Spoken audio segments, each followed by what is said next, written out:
Hey guys, it's Jedi Lex, and last weekend I attended Collective Con, which was hosted from March 14th through the 16th at the Prime F. Osborne Convention Center in Jacksonville. I could only attend this convention on Friday, and after getting there a little bit after they opened at 12, I started by attending the Claudia Gray Q&A panel.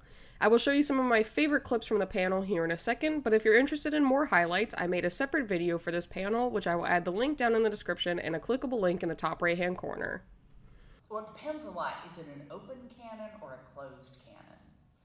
If it's a closed canon, as the X-Files was, you have a little bit more liberty. And in that case, much to my surprise, I did not think this would happen. I actually got to talk to Chris Carter on several points. Really? Yeah, and he was actually like super great, like laid back and easy to work with, and he's like, I could tell you really love the show. And then every once in a while I'd send like a news story about something weird, and you'd be like, what if that played into X? And I'd be like, ooh, and I was like, he's making it so much more X-Filey. And then it's like, what did I think his influence would be? Like, of course he's gonna make it even more X-Filey. But that was great. Like, it was only for a little while, but when I was getting actual X-Files sent to me from Chris Carter, I was like, that was great. But like, if you're in an open That's the exception to the rule. Yeah. If you're in an open canon like Star Wars, a whole lot of other things are being made all the time. And you don't know what thing you're doing might trip somebody up. And you really can't know because, there's movies, there's comics, there's TV, etc. And, even the people at the head of publishing aren't always super, super, super up to date on the latest thought. So you have to be very careful with that. And it can be frustrating because sometimes they'll be like, no, you can't do this thing, because we're doing it in X, and then they either don't make X, or X got edited and that wasn't in it anymore. Or there was one thing where they're like, oh no, in Bloodline, like she can't see a hologram of Bail Organa. I had a hologram thing of a message to Leia. And they're like, you can't have a hologram, you can't. It's like, they're like, it could be written down. I'm like, no, that's no good.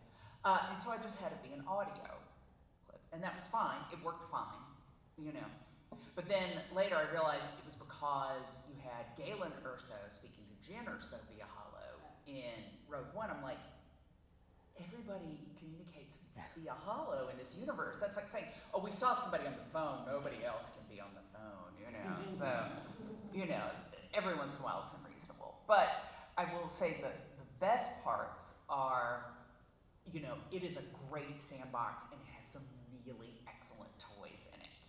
We were doing the High Republic, you'd be like, I need this kind of a ship, because they've had concept artists, like, they have people that have just been making things for years and years. You don't have to start from scratch. You go in and you look through these libraries of amazing alien and spaceship and weapons designs, and you'd be like, ooh, this works. Or if none of them do, you'd be like, well, we need something more of this.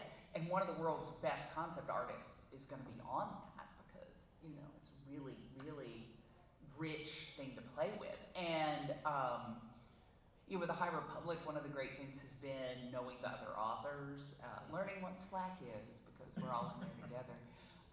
Like, does anybody need X character, or can they die? Can they die? So they're like, oh, I need them. It's like, okay, I will save them. But, so that's fun. And also, a lot of people know and love Star Wars, and it really caught me off guard, which is weird because I had always bought what are now the Legends books, and was hugely into that.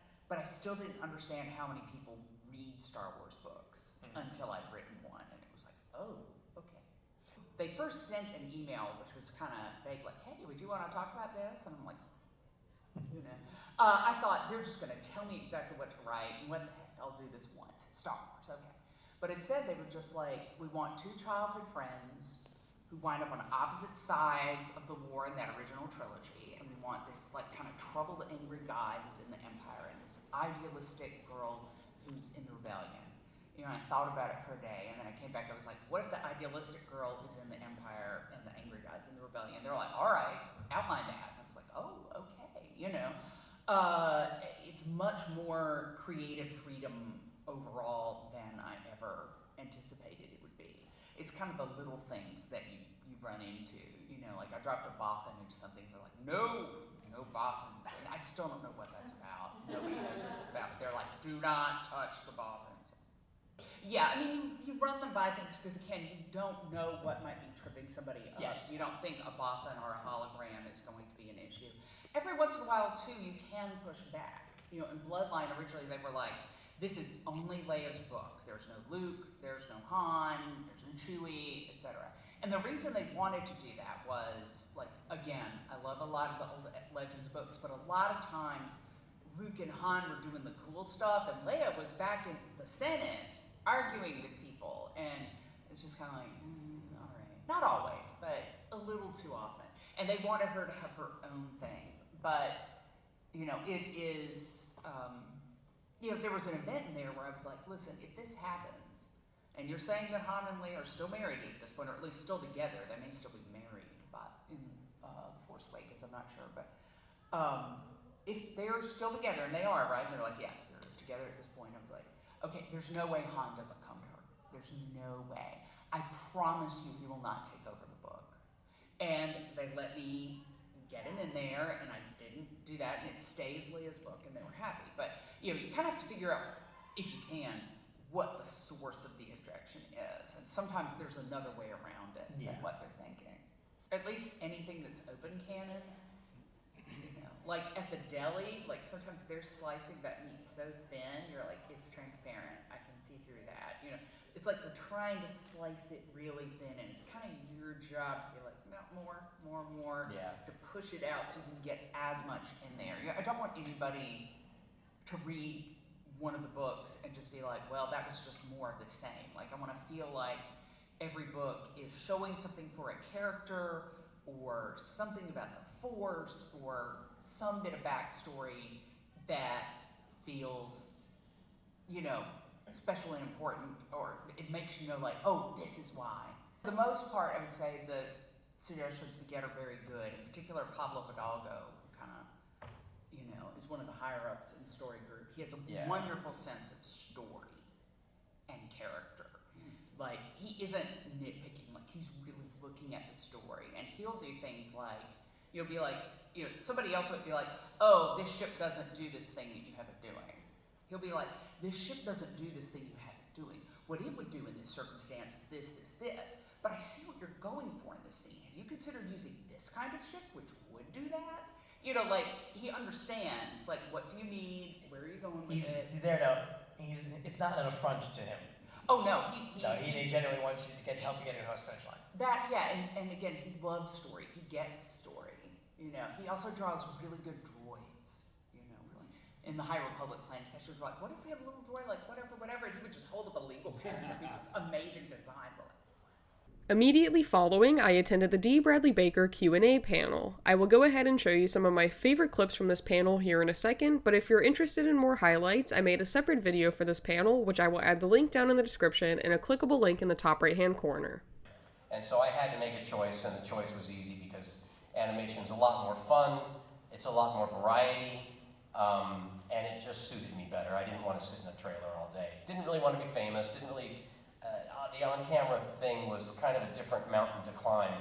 And with the skills that I had as a performer and an actor and an improviser, the voice-over realm suited me much better, I thought. So that's what I went with. But I was given that opportunity to take those clones into space, and it was a learning experience and a challenge that was a bit harrowing, but that I felt that I was able to deliver it. And nothing's more gratifying in my career than the payoff of taking that all the way through Rebels into the Bad Batch, finally. And very, very proud of that. In Bad Batch, is it linear? Are you just doing this reading and then the other clones reading, or is it, I'll do number 3s all at once? No, we go straight through the script. Yeah. So each one talks to the others who are just there in the same room. And they're just all different people, so it's all just go straight through the scene. Straight through. All right. Ooh, tricky. But It is tricky, but it's like an old television set where you switch the dial from one channel to the other, And if you're clear on what's broadcasting on that channel, then the magic trick of jumping back and forth into different characters, it actually gets easier because of the definition that you have between the characters. It's the clarity that you have in your mind of the three-dimensional character that makes it a reference point that you can easily snap into. And you don't have to reset the stage and reset your mind and to snap that, to lock that into place. It's just like jumping from stone to stone in a river. Yeah, I mean, let's see, my favorite clone, I'm not sure that I can choose just one, but Fives broke my heart. And that's a hard one to forget. And I really love 99. There's so many of them. But aside from them, from the clones, let's see now. I really like being Queen Karina, the Geonosian Queen. I thought that was a really cool episode, kind of a horror episode, and an interesting one-off character, and I enjoyed performing her.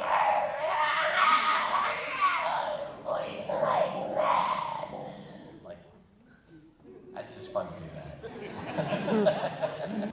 But I would say that I really like Gregor, and I was sad at his apparent demise in the Clone Wars, and I was thrilled, but a little terrified with his reappearance in Rebels when Filoni came to me and said, "Dave, you know, Gregor's coming back, but we want him to be a little different."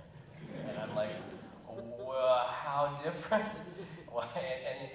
And so we tried something with Gregor that it's like he was a little PTSD, and there's a little something off about the guy, but you still liked him a lot, and he was still a competent warrior and everything. And so that was scary for me to resurrect Gregor in this new form, because I didn't know if the fans would like it. I also didn't know if it would read as too broad or too wacky. But I was very gratified with it. I liked it, and I thought it worked well. And Tech gets an awful lot of appreciation, I must say. His heroism shall live on, in any case. And Crosshair, I was also very gratified that Crosshair got a lot of attention. I think he's my favorite of the Bad Batch in terms of where his story arc goes. Tech I relate to the most, I must say. Yeah, I mean, who deserves of the clones more attention? I'd love to do more about 99. It's like, let's go back and do a whole arc about younger 99 and what his existence was like and what his life was like. I also want to do actually, and I'm not a writer, and I don't really have a say. I don't like whisper in Dave Filoni's ear, story ideas or anything. But I would love to see a 10-minute episode that follows Tex running through all of the scenarios of how he can save the mission and how he can save his fellow clones in the moments before that we lose him. I'd like to see how he runs that through his mind. To run it this way, and then say, nope, we're going to run it this way, and then what if I try it this way, and okay, I'm going to go this way. Then the next step, I'm going to go, should I do this, or should I do that? And just to see how his brilliant mind processes things, because he processes things differently. He has his own unique brilliance, and that would be interesting to me. Well, I'll have two, and they're both Tech. One is, when have we ever followed orders?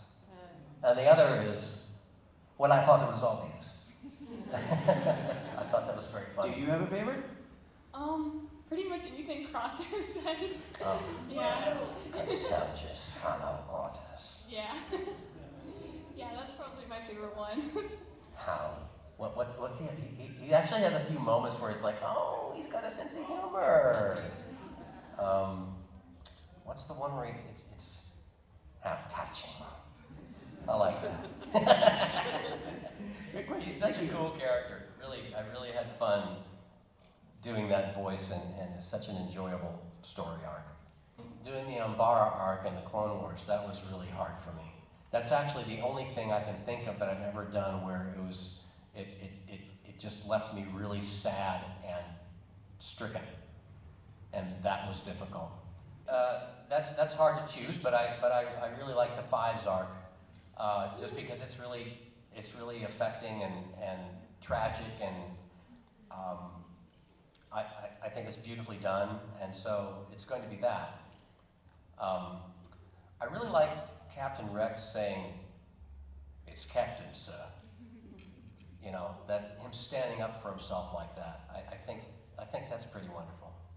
It's for my money, it might be the best opening scene of any Star Wars anything, and it's also, for my money, the best final scene of any Star Wars anything.